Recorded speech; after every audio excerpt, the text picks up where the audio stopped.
Good morning from the Pacific Crest Trail. Goodwill. I've been out here just over a month. The other day made a month of being out here. I am back in the desert.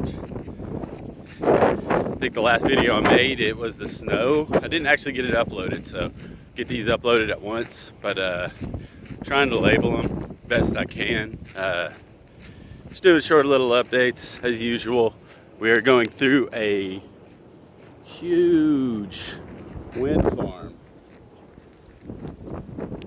This is outside of Tehachapi. Hopefully that panned out okay.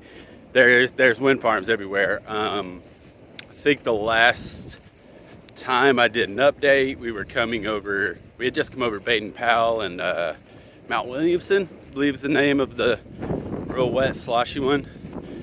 And I was talking about the desert, and I've been here. So dramatic changes. Like I said, from there, went from the snow back down to no water. Stopped at the KOA. That was really cool. The KOA LA RV town. I think they go by both names because they changed ownership. Anyway, great place to stay. Got real hot showers there. We picked up a package. Staff is super great there. I can't say enough about how great they were there. That's been the best established camping that I've had out here, hands down. The stops are, you just don't hit towns the way I did on my through hike of the Appalachian Trail. So far, got a little spoiled, but it's cool. I mean, the people have been nice for the most part. It's just not as much trail magic.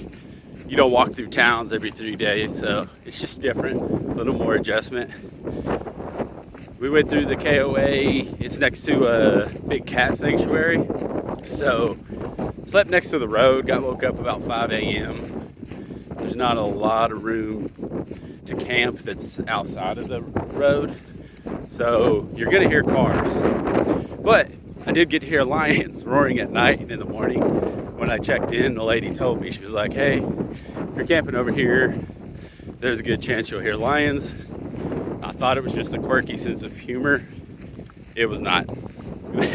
There were African lions roaring at night as I went to bed, and then in the morning, there was some cool guy that came by, dropped off beer. You could get pizza delivered there. Like I said, a hot shower. So as far as I'm concerned, it was everything you need and then some. Got to do laundry there. It wasn't an actual washing machine, but you get used to washing your clothes in a bathtub. It's not as bad as it sounds. Before you do a through hike or long distance backpacking trip, it sounds kind of weird. You're like, man, I'm not washing my damn clothes in a bathtub with soap. But trust me, when you've been out here a couple of weeks, it's a godsend to get to do something like that. So we went through there, the wind farms near Tehachapi. You actually leave HIKERTOWN. HIKERTOWN was the next stop after the KOA. Planning on zeroing in Tehachapi, so we just stopped during the day at HIKERTOWN. They'll drive you down to a little store.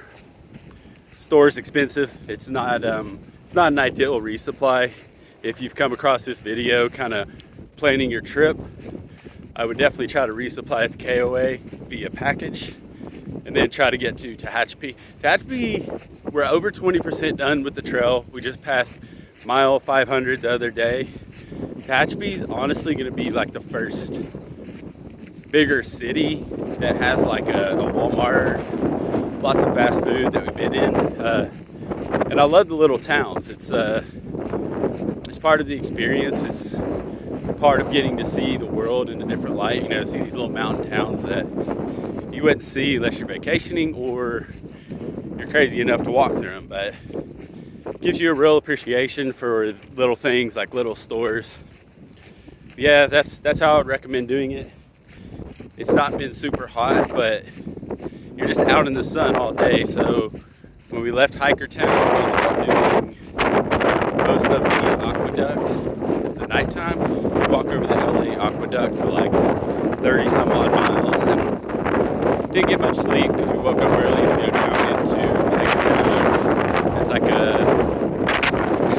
like a bunch of sheds. I don't really know how to describe it. Like some pictures. It's pretty neat. But we stayed there during the day. The lady that runs it was super nice. You can get little bits of food and snacks there if you don't even want to go to the store. The store does have hot food though, so that was cool. It was pricey, but what are you gonna do? It's your only option, you know. That's where you got to go. So we left there the same night. We got there that morning. I was gonna nap during the day. I was unable to, and still left during the night, but it turned out to be a cool experience. I've been looking forward to the night hiking for a while. It's like you see everyone night hiking the aqueducts. I feel like I had to do it. We're still a little earlier in the season. These people that start in May, man, I can't imagine doing that during the day during the summer, because even today it's warm, and I started on the earlier side of the season. There's a lot of hikers this year, which I mentioned in my last video, so that's been kind of cool. I think that you kind of get used to that trail culture on the Appalachian Trail if you do through hike it. A lot of people say that doesn't exist out here, but this year it does. There's a ton of hikers. There's a lot of people already at Kennedy Meadows, which I think is a bit early to be there, so kind of taking our time a little bit. We're about 540, I think that's where Tehachapi is, something like that. And then Kennedy Meadows is 700, which is where the Sierras start, but they got dumped on when we had a lot of snow on Baden Powell and Mount Williamson, so not any rush to get there. You know, I gotta get my spikes, gotta get my axe, gotta carry all this extra equipment. There's no rush, man. The snow will melt, so we'll be there in a couple weeks. It's kind of mind-blowing that I finished 20% of this trail. I always tell people trail time kind of moves different.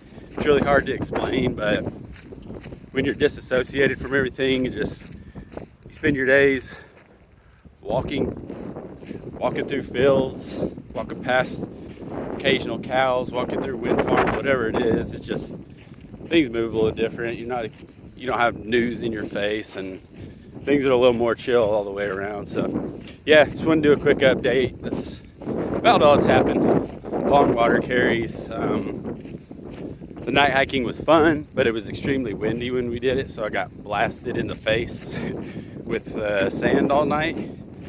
Stopped around midnight and hit another water cache.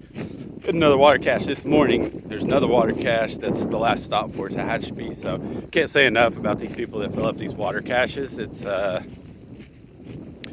there's going to be a lot of people in danger if these water caches ever go away. So hopefully people take care of them. But it's an update. Peace out till next time.